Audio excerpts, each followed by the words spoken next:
Hey Sagittarius, I've got your cards ready, so let's get to it. Pardon me.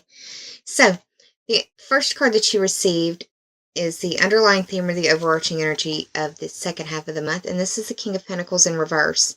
Now, I find synchronicity very interesting. The Pentacles represent earth signs, and the earth signs are Taurus, Virgo, and Capricorn. I find the synchronicity interesting because we are about to experience a full moon in Taurus. It could be that you are feeling as though your finances or resources in some way are not exactly in the most balanced of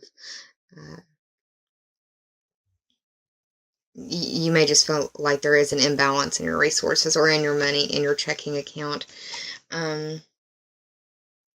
The full moon at 22 degrees of Taurus is occurring in your 6th house of work and health. You could be feeling either under the weather or like you want a raise or need more hours or might be looking for part-time work to help boost your income or salary in some way.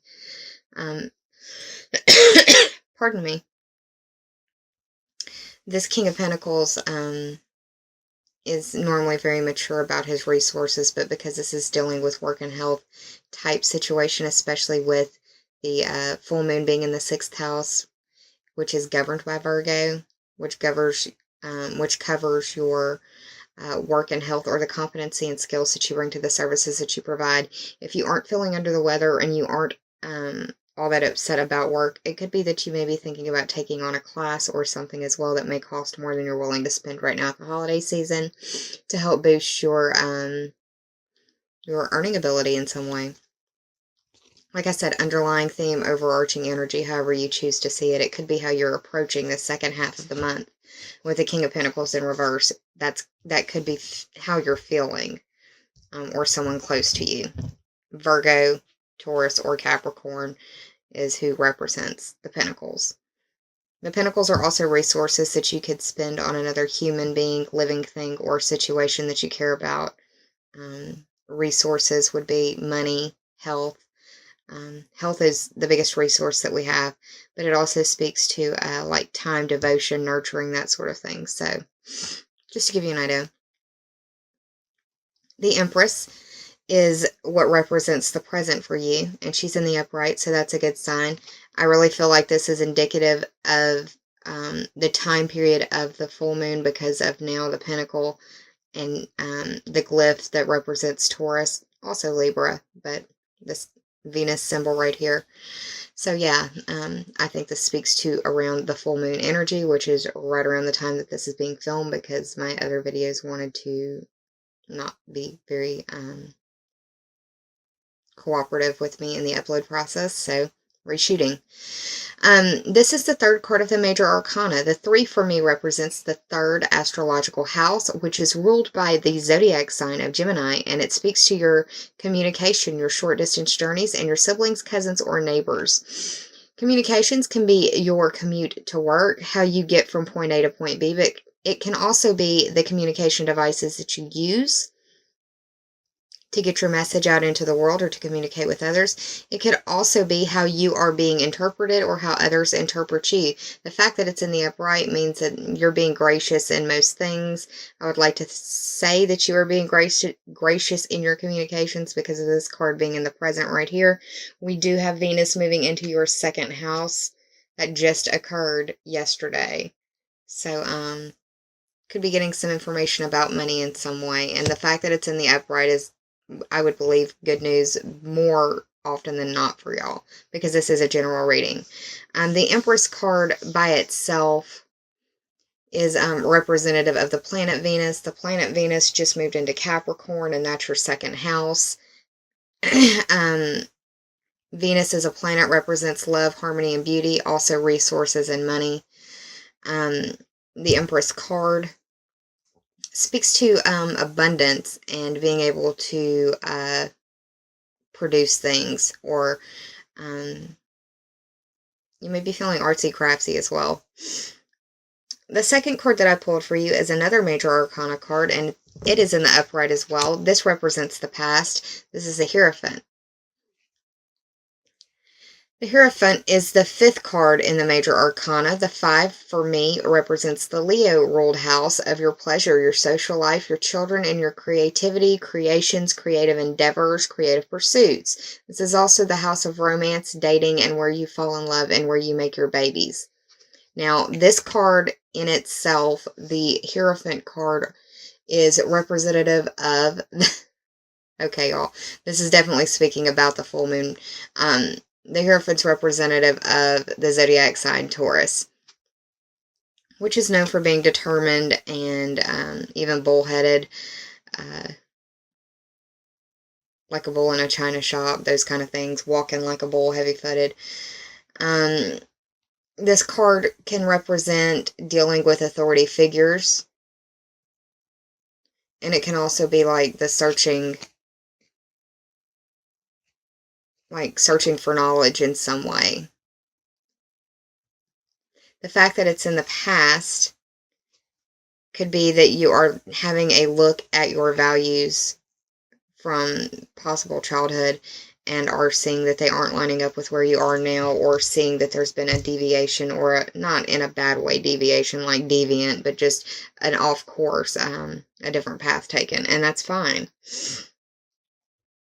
And I say that because of the 3rd card that I pulled for you, and it is another major arcana card.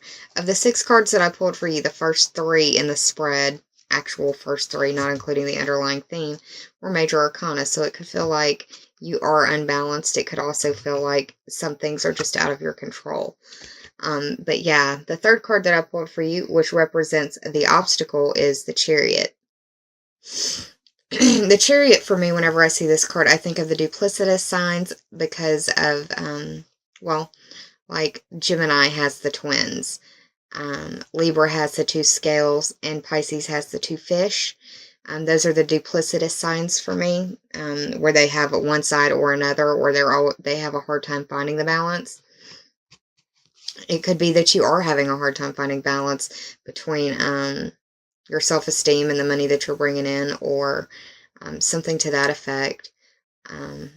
Because aside from these major arcana cards, it's all pentacles on the other side, and we'll get to those in just a second. The Chariot is the 7th card of the major arcana. The 7 for me represents the Libra ruled house of your partnerships, how you identify with others. It's counseling. It's dealing with open enemies.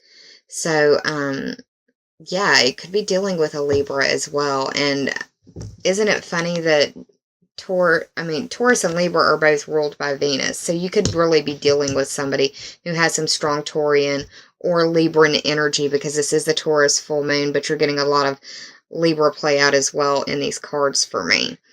The Chariot traditionally represents Cancer.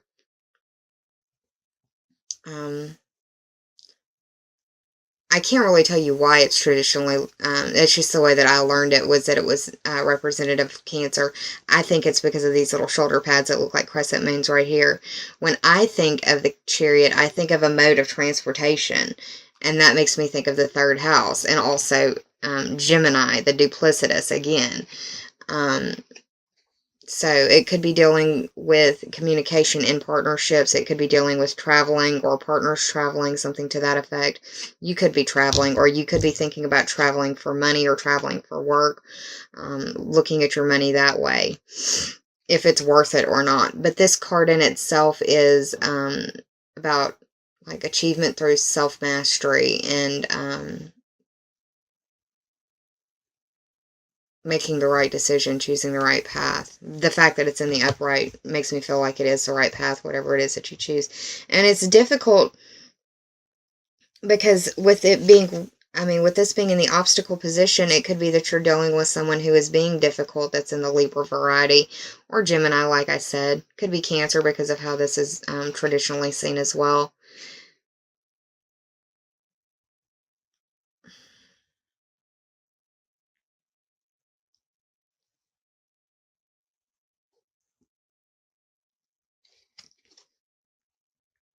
I feel like the obstacle is dealing with a Libra. It's more a zodiac sign than what this card represents, is what I'm thinking.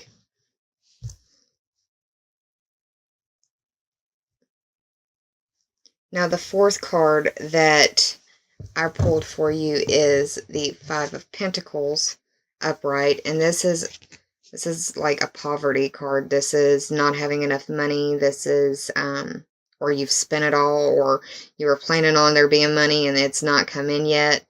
Another way that I read this card is also a card of how do I want to put this? It's a card of inequality, but it's also a card of seeing your, how do I put this? These two individuals are going through the same thing. They're both out in the cold. She is walking on 2 feet and is looking down. He is got a broke foot or something on crutches and looking up. They're going through the same thing, but their perspective is different. That's what I was trying to say. It's a card of different perspectives and a card of different experiences. You can be going through the same thing, but your memory of it will be different than somebody who experienced it right next to you. We're all human beings. We see things and perceive things. We remember things differently. Once again, these pentacles represent the earth signs. The earth signs are Taurus, Virgo, and Capricorn. Venus just moved into Capricorn. You could be once again getting money or getting messages about money. It could be that you are looking for some help in the money area, because this is the help situation. Maybe going to church as well, because this is a stained glass window.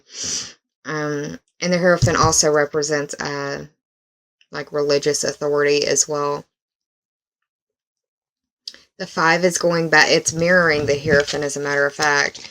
The 5, you've got 2 5s here, and that's the Leo ruled house of your social life and your pleasures, your children. You may be meeting somebody at church, possibly. Or you may be looking at your values through church, or get something through the church or spiritual community, not just a church. You know, I mean, some people would consider this their church. It all really depends on how you view things. I don't consider myself a preacher or a pastor, but, you know, we each have our own paths, and I'm just going to leave it at that. As Sagittarians, I think you can understand where I'm going at with that. But yeah, just watch your perspective and understand that it's going to be yours and yours alone, and that other people are going to have a different experience than you, even though they were right there with you. The possible outcome, once again, I really feel like this is dealing with a Libra as well, because now we've got the scale showing up here. You see? And it's, once again, sorry, I had to move my little table I got this on. This was in reverse. Okay, so it's like you're feeling unbalanced in your money or resource area. It could be due to or dealing with a Libra in some way. This is the 6, once again, dealing with work and health, or the competency and skills that you bring to the services that you provide. If you aren't dealing with a Libra, it could be that you're possibly wanting to go back to school and getting more skills to add to your little resume, which would be nice, but you're not sure how you're going to pay for it, which is why it's in the reverse as well. If it's not Major Arcana, it's Pentacles cards, y'all. So that's just the way that it goes. The 6 is, like I said, the house of work and health, or the competency and skills that you bring to the services that you provide, but it's ruled by Virgo, so that may mean something to some of y'all. I did the math for this spread, and it totaled up to 26. 2 plus 6 is 8, and that is the Scorpio ruled house of other people's money, regeneration, transformation, metamorphosis. It's also the house of sexuality. It's the house of your instincts. That can be primal, basic, or just human instinct. It could also be the cycle of life, death, or rebirth, possible birth. With the Empress being in the middle of the spread, I would like to tell you that, I mean, she's a very fertile card, so be careful if you aren't looking to get pregnant. That could possibly be a situation with a lot of these Pentacle cards in reverse. It could be you get a surprise that you weren't expecting, and you're like, oh, how am I going to handle this? How am I going to pay for this? How am I going to be able to do this? I'm already juggling everything else. Just forewarned is forearmed. I would like to empower you with as much information as possible, and I give you what I see. Now, I also pulled 2 oracle cards for you from the Journey of Love. The first is Simplicity, and this is the 4th card. of the 70 card deck of The Journey of Love by Elena Fairchild. The 4 speaks to the Cancer ruled house of home and family. Home is where you live or where you consider home to be, and family is your mother or your father, your also the people that you share your home with. So that could be your partner, that could be your spouse, that could be your children, that could be your fur baby, that can be your roommates. But the Simplicity card in itself is representative of the fact that you need to take this situation, this period, one day at a time, and that you need to really trust in the goodness of life and trust in the goodness that life has to offer, and that you need to, and it may be a period of time where you have to seek that out. You may have to really look for the joy in life, and that's okay. I mean, we have good times, we have bad times, right? Saturn is still in Sagittarius, making his way through, so it's felt like a difficult time, I'm sure. But trust that everything will be all right. And right now, you need to stay present and stay patient. Really, if you can adopt the Serenity Prayer, that would be a great mantra for you right now. And the second card that you received is Just for a Moment, Joy. That's a pretty hopeful little card right there. It looks like she's just being... I'm a child of the 80s, and it looks like she's doing a Care Bear stare to me. If you know what that is, shout out. This is a 46 card. 4 plus 6 is 10, and that is the house of Capricorn. That's the house of your career, your status, your reputation, your destiny. It's, I like to say William Shakespeare said, all the world is a stage, and I see the 10th house as the stage that you approach the world on and how the world knows you.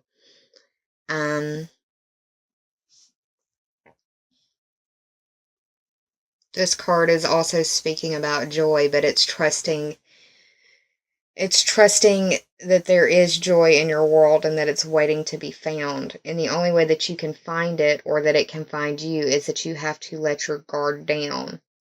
And that means you literally have to open up your arms and your heart to the new next adventure that could be coming your way.